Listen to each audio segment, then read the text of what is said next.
Shalom teman-teman. Hari ini kita akan merenungkan tema Who am I? Siapa saya? Kalau teman-teman ditanya siapa kamu? Apa jawaban teman-teman? Saya kasih waktu 5 detik untuk berpikir.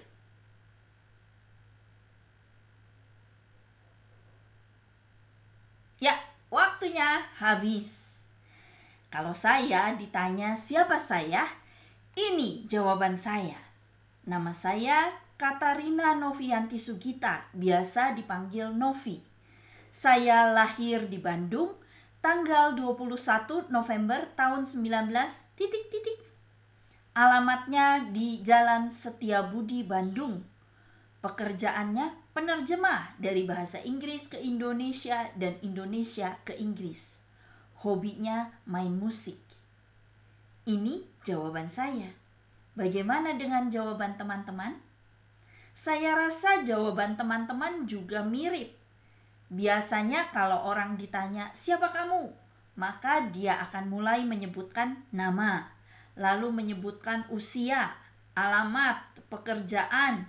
Mungkin juga kalau udah waktunya lebih banyak, dia akan menceritakan tentang keluarganya. Saya anak sulung, saya anak bungsu, saya anak tengah, dan lain-lain. Hari ini kita mau merenungkan, apakah identitas saya hanya sebatas hal-hal ini? Apakah saya sebagai seorang manusia, seorang pribadi, hanya punya nama, tanggal lahir, alamat? Apakah hanya itu yang membedakan saya dari orang lain? Kita akan lihat apa kata firman Tuhan tentang hal ini. Mari teman-teman kita baca bersama-sama ya. Dari Mazmur 139 ayat 13 sampai 16. Ingat, kita baca bersama-sama dengan suara lantang dan keras ya. Siap ya, semangat semuanya. Mari kita baca. 1, 2, 3. Sebab engkaulah yang membentuk buah pinggangku, menenun aku dalam kandungan ibuku. Aku bersyukur kepadamu oleh karena kejadianku dahsyat dan ajaib. Ajaib apa yang kau buat dan jiwaku benar-benar menyadarinya. Tulang-tulangku tidak terlindung bagimu ketika aku dijadikan di tempat yang tersembunyi, dan aku direkam di bagian-bagian bumi yang paling bawah. Matamu melihat selagi aku bakal anak, dan dalam kitabmu semuanya tertulis hari-hari yang akan dibentuk sebelum ada satu pun daripadanya. Demikianlah sabda Tuhan. Syukur kepada Allah. Teman-teman sekalian, kalau kita melihat apa yang dituliskan pemazmur, maka ternyata kita ini bukan cuma sekedar nama, alamat, tetapi kita sudah dibentuk oleh Tuhan semenjak dari dalam kandungan. Bahkan katanya, sebelum hari-hari itu jadi, Tuhan sudah menuliskan kita di dalam kitabnya. Saat kita masih dibentuk di tempat tersembunyi, bahkan sebelum ibu kita mulai menghitung, ini kehamilan hari pertama, ini kehamilan hari kedua. Sebelum penghitungan itu mulai, Tuhan sudah merencanakan, Tuhan sudah menciptakan kita, mendesain ya, merancang kita sebelum semuanya itu mulai dihitung. Wow, ini luar biasa. Itu sebabnya pemazmur katakan, aku bersyukur kepadamu oleh karena kejadianku dahsyat dan ajaib. Ajaib apa yang kau buat dan jiwaku benar-benar menyadarinya. Apakah jiwa teman-teman juga sudah menyadari betapa dahsyat dan ajaibnya kita? Ayo kita katakan sama-sama. Aku ini dahsyat dan ajaib. Ya, ini sesuai firman Tuhan. Kita dahsyat dan ajaib. Ayo kita katakan bersama-sama. Siap ya? 1, 2, 3. Aku dahsyat dan ajaib. Sekali lagi, kita katakan lagi sama-sama. 1, 2, 3. Aku dahsyat dan ajaib. Wow, luar biasa. Kalau kita sudah menyadari hal ini sungguh-sungguh, sampai ke jiwa kita menyadari hal ini sungguh-sungguh, maka seperti pemazmur, kita akan bisa bersyukur kepada Tuhan. Karena kejadianku dahsyat dan ajaib. Apa sih yang dahsyat? Apa sih yang ajaib dari diriku? Mari kita lihat. Ya, kita mulai dengan hal yang paling sederhana. Coba teman-teman lihat sekeliling ruangan, orang di depan, di kiri, di kanan, di belakang. Cari, apakah ada orang yang mirip dengan teman-teman? Ayo dicari, dilihat. Ada nggak ya? Pasti semua matanya sama, 2, hidungnya 1, mulutnya 1. Tapi ada nggak yang mirip mukanya? Sulit ya? Tidak ada. Bahkan anak kembar pun pasti ada bedanya. Ini baru tampak fisik. Fisiknya anak kembar walaupun disebut kembar identik, tetap ada bedanya. Ibu dari si kembar identik itu pasti bisa membedakan anaknya karena ada perbedaan. Belum lagi sifatnya juga pasti berbeda. Dan luar biasanya apa? Teman-teman sekalian, di seluruh dunia ini tidak ada orang yang mirip dengan saya, dengan teman-teman. Yang sama persis tidak ada. Mungkin mirip, tapi sama persis pasti tidak ada. Padahal jumlah penduduk dunia saat ini sebegini loh. Coba berapa itu angka di belakang nolnya, di belakang koma? Itu miliar. 7 miliar, 7,8 miliar, hampir 8 miliar penduduk dunia.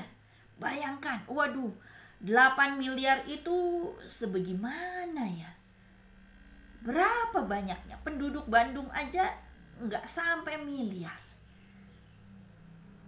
Tapi dari 7 miliar orang ini, tidak ada 2 yang sama persis. Hanya ada 1 kamu dan 1 saya.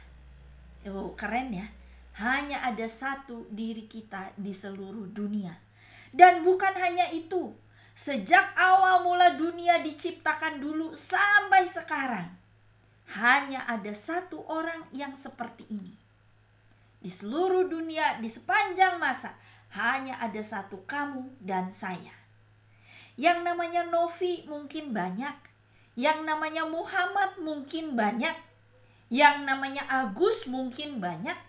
Tetapi yang namanya Novi lahir di Bandung, orangnya seperti ini, mukanya seperti ini, hanya 1 dari 8 miliar penduduk dunia. Wow, luar biasa ya. Kalau teman-teman merasa luar biasa, boleh kita tepuk tangan. Artinya ini Tuhan kita luar biasa. Maka sadari, you are unique. Anda dan saya, kita semua unik. Masing-masing kita diciptakan secara unik. Tidak ada duanya. Sejak dulu Tuhan sudah merancang kita satu persatu. Matanya seperti ini, hidungnya seperti ini, mulutnya seperti ini. Betul-betul Tuhan siapkan, Tuhan rencanakan. Kita bukan produk pabrikan seperti ini. Wah, pokoknya tempel aja mata 2, tempel hidung 1, tempel mulut 1, jadilah banyak boneka seperti ini. Tidak, no. Bukan begini cara Tuhan menciptakan kita. Tuhan menciptakan kita satu persatu, dibentuk dalam kandungan ibu kita, dengan kepribadian kita masing-masing, dengan muka kita masing-masing, betul-betul unik di hadapan Tuhan. Itu sebabnya Tuhan katakan, aku memanggilmu dengan namamu. Dia gak bilang, hai semua orang Medan. Tidak. Hai semua anak-anak. Tidak. Tapi dia panggil satu persatu namamu. Hai Novi, hai Agus, hai Muhammad. Semua Tuhan panggil satu persatu dengan nama kita masing-masing. Tuhan bukan kebetulan ya Tuhan lagi nganggur lalu dia pikir, sekarang aku mau menciptakan Novi deh. No. Tetapi sejak awal mula Tuhan sudah pikir, aku mau menciptakan yang namanya Novi yang akan lahir tanggal 21 November tahun sekian-sekian, aku akan ciptakan anak ini. Itulah Tuhan kita. Itulah cara penciptaan kita yang dahsyat dan ajaib. Maka teman-teman sekalian, sekali lagi kalau kita menyadari hal ini, maka bersama dengan pemazmur kita akan mengatakan, aku bersyukur kepadamu oleh karena kejadianku dahsyat dan ajaib.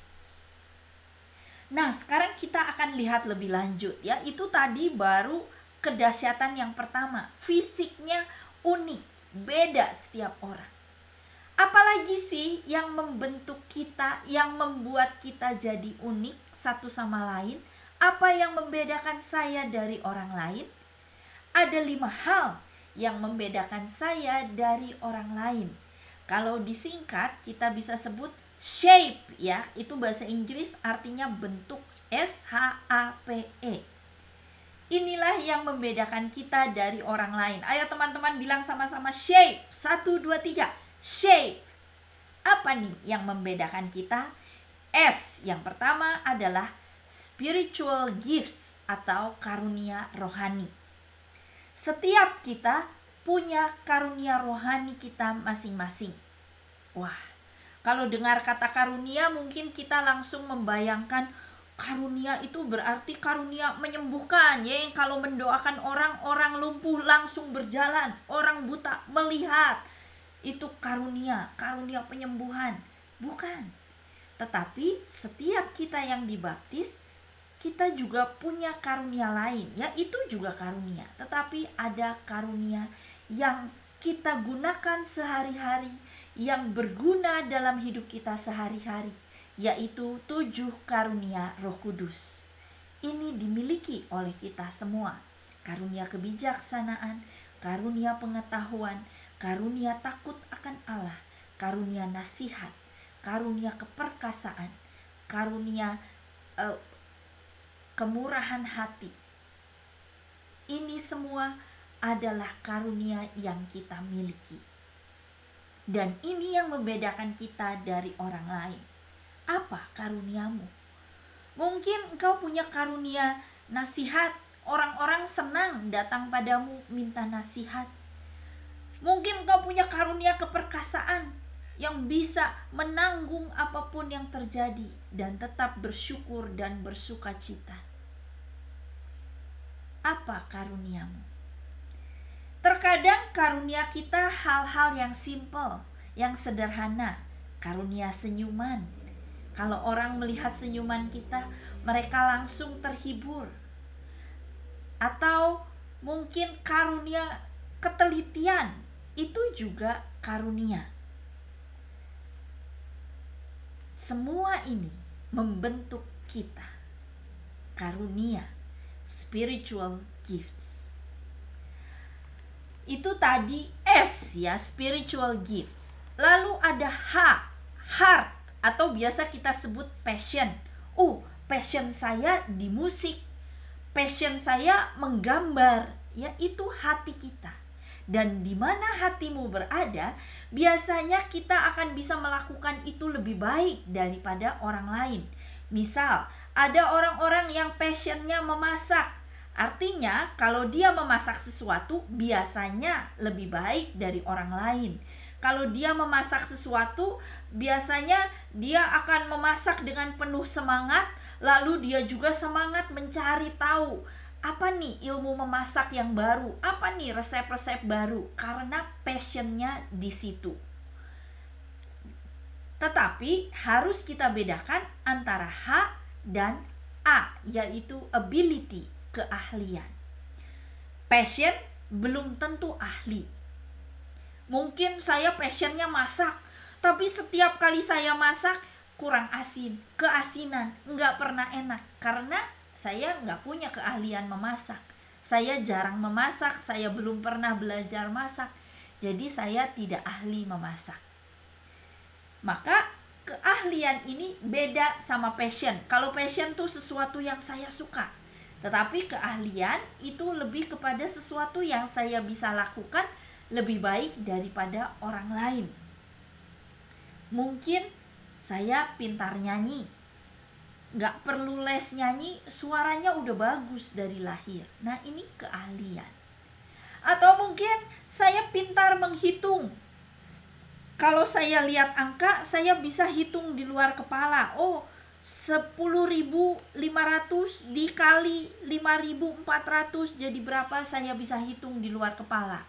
Kalau saya ke toko, mungkin saya bisa hitung harga-harganya di luar kepala. Ini keahlian.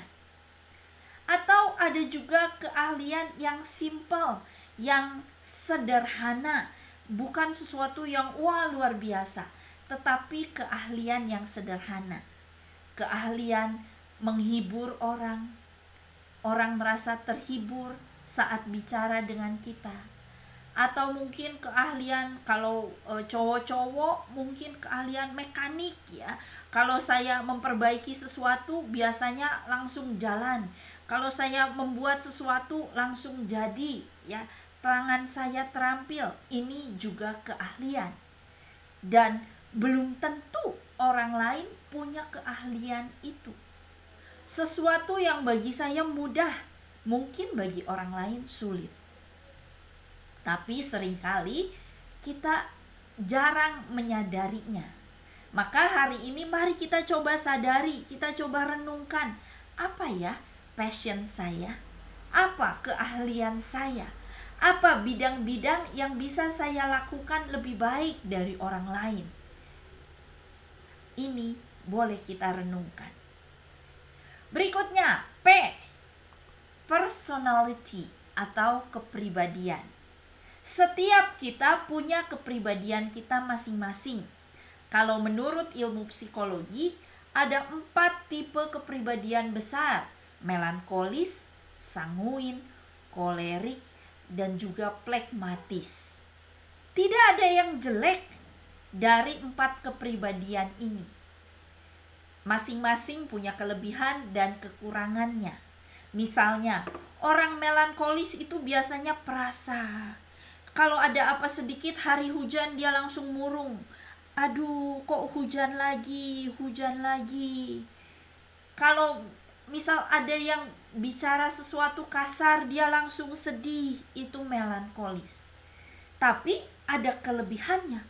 Orang melankolis biasanya artistik, seniman. Kalau dia melukis, dia bisa melukis dengan halus, dengan baik, karena perasaannya peka. Ada lagi tipe koleris yang mudah marah. Wah, pokoknya berapi-api, bernafsu. Kalau ketemu si melankolis, wah melankolis diam. Tapi si koleris ini akan labrak, serbu, terjang. Tapi tipe koleris juga punya kelebihan. Dia memberi semangat kepada orang-orang lain. Dia bisa menghidupkan suasana tempat di mana dia berada. Jadi, apa kepribadianmu? Pasti ada sesuatu yang positif yang engkau miliki. Ada kepribadianmu yang unik yang membentuk dirimu. Ini P, personality. Berikutnya E, experience atau pengalaman. Pengalaman kita juga berbeda-beda. Dan pengalaman ini yang membentuk kita, menjadikan kita lebih tegar. Kita jadi punya banyak pengalaman. Semakin kita punya banyak pengalaman, kita bisa menghadapi situasi apapun yang menimpa kita. Shape, ini yang membedakan kita dari orang lain. Semua ini pasti kita miliki. Experience, tentu kita punya banyak pengalaman. P, personality, tentu masing-masing kita punya kepribadian masing-masing. A, ability, setiap kita pasti bisa melakukan satu hal yang lebih baik dari orang lain. Heart, passion, pasti dong kita punya hobi, olahraga, musik kah, pokoknya pasti ada hobi. S, spiritual gift, pasti kita juga punya karunia Roh Kudus. Nah, maka 5 hal ini boleh kita renungkan. Kita cari tahu apa ya yang saya miliki, apa keunikan saya dibanding orang lain. Teman-teman, kadang pengalaman buruk juga bisa dipakai Tuhan untuk melakukan suatu kebaikan. Ada seorang teman saya, dia berasal dari keluarga yang tidak baik. Ayah ibunya selalu ribut sampai bercerai. Masa kecilnya tidak bahagia. Tetapi dengan pengalaman ini, maka ketika dia besar, dia bisa menjadi konselor. Dia bisa membantu anak muda yang juga mengalami broken home. Karena dia punya pengalaman itu, dan itu memperkaya dia, membuat dia bisa menasihati anak-anak lain yang juga mengalami hal yang sama dengan dia. Maka jangan remehkan pengalaman. Alkitab katakan Allah akan bekerja dalam segala hal untuk mendatangkan kebaikan bagi mereka yang mengasihi Dia. Dalam segala hal, baik atau buruk, kita percaya bahwa Allah turut bekerja untuk mendatangkan kebaikan. Siapa yang mau punya berlian? Semua pasti mau. Ini perhiasan yang sangat mahal, sangat dicari orang. Berlian.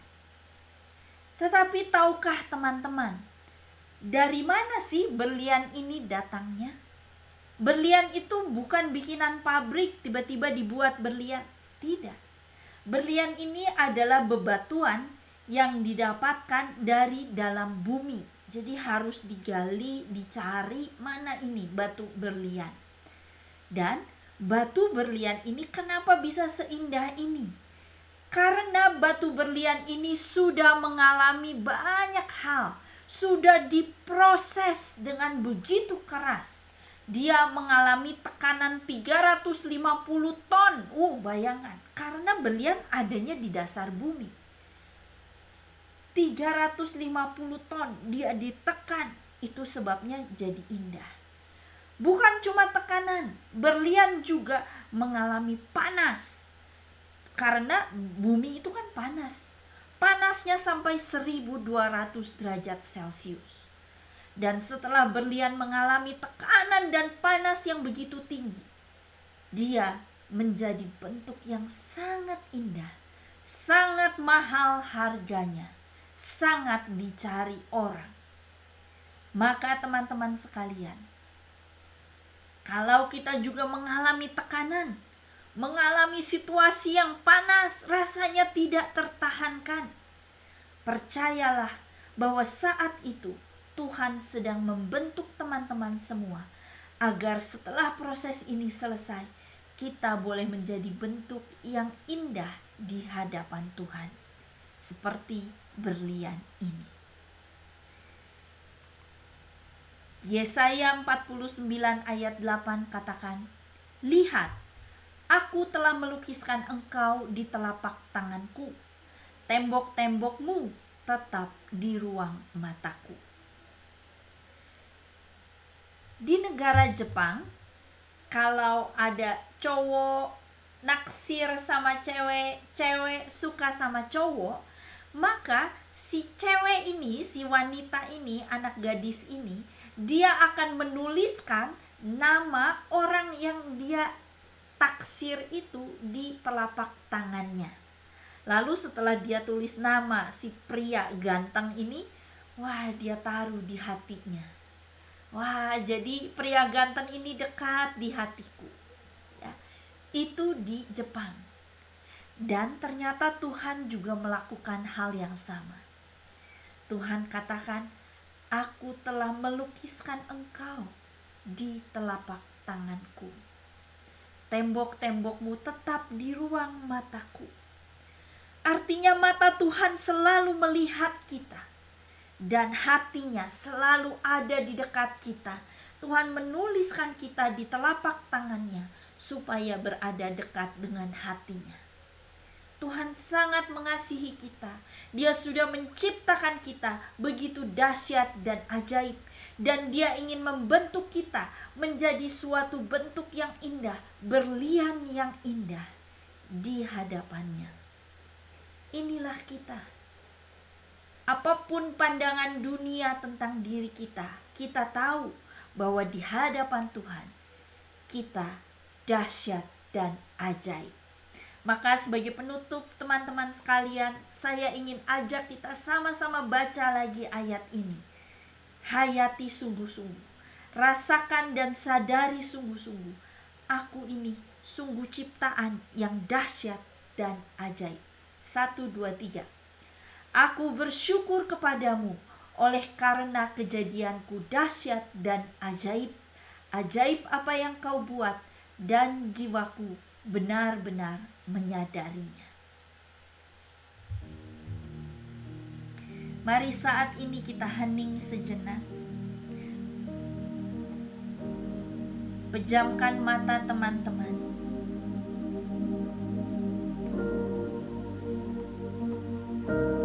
Sadari sungguh. Rasakan sungguh cinta Tuhan kepadamu. Namamu tertulis di telapak tangan Tuhan. Engkau bukan hasil proses mass production ban berjalan, tetapi engkau diciptakan secara unik. Bentuk fisikmu, kepribadianmu, karunia rohanimu, passionmu, keahlianmu, pengalamanmu, semua ini Tuhan ciptakan unik. Hanya ada satu engkau di sepanjang masa di seluruh dunia. You are unique and unrepeatable. Tidak bisa diulang lagi. Kita mau nyanyikan lagu ini dan sadari kata-katanya. Betapa ajaib dan dahsyatnya kita. Sadari sungguh.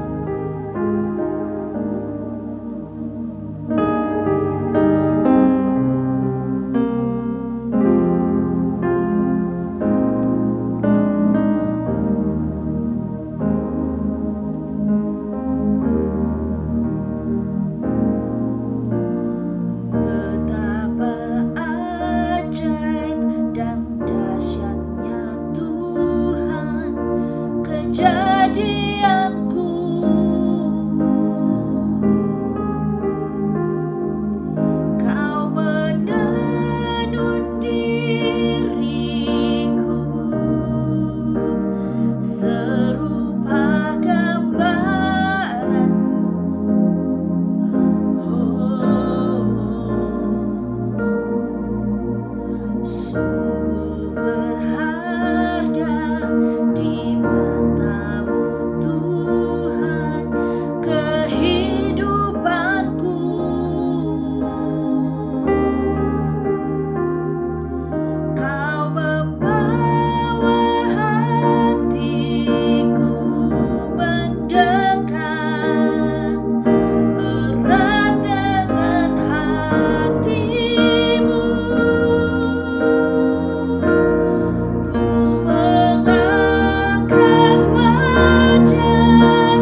bersyukur Tuhan untuk kejadian-Mu, kejadian kami yang dahsyat dan ajaib.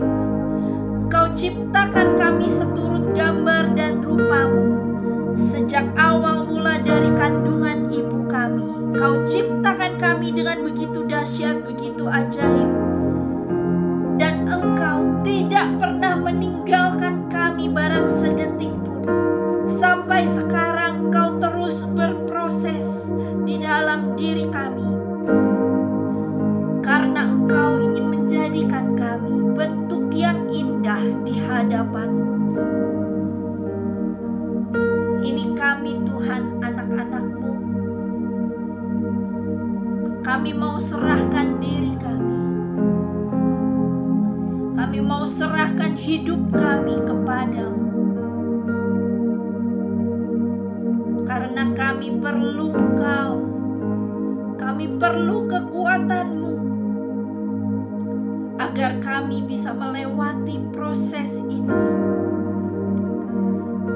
Dan keluar menjadi bentuk berlian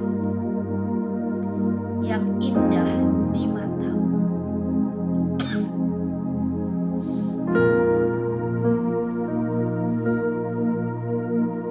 Beri kami kekuatan dan buka terus mata kami untuk kami bisa melihat dan bisa menyadari bahwa kami sungguh berharga di mata-Mu. Kami adalah ciptaan-Mu yang dahsyat dan ajaib. Terima kasih Tuhan. Roh Kudus teruslah berbicara dalam hati kami. Ingatkan kami betapa dahsyat dan ajaibnya kami, dan betapa Engkau mencintai kami. Kemuliaan kepada Bapa dan Putra dan Roh Kudus, seperti pada permulaan, sekarang, selalu, dan sepanjang segala abad. Amin. Demi nama Bapa dan Putra dan Roh Kudus. Amin. Tuhan Yesus memberkati.